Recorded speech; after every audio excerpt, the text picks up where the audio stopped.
పోషకాలను, శక్తిని అందిస్తుంది.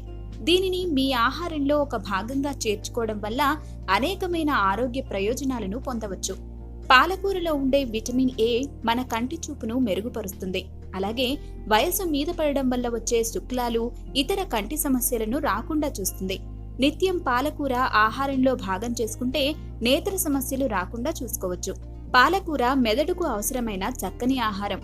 ఇది ఫోలిక్ ఆమ్లం, విటమిన్ ఏ, విటమిన్ సి వంటి ఖనిజాలతో పాటు అనేక ఇతర యాంటీ ఆక్సిడెంట్లను కూడా కలిగి ఉంది. అంతేకాకుండా ఇది మీ జ్ఞానశక్తిని మెరుగుపరుస్తుంది. పాలకూరలో కూడా మనకు చాలా విలువైన పోషకాహారాలు ఉంటాయి. సో బేసికలీ పాలకూర, స్పినచ్ అంటే ఇందులో ఏంటంటే చాలా మంచి న్యూట్రియంట్స్ అంటే పోషక విలువలు అనేవి చాలా ఎక్కువగా ఉంటాయన్నమాట. ఈవెన్ ఇందులో ఈ కార్బోహైడ్రేట్ ఏదైతే ఉంటుందో ఇన్సాల్యుబుల్ ఫైబర్ అంటే మనకు పీచు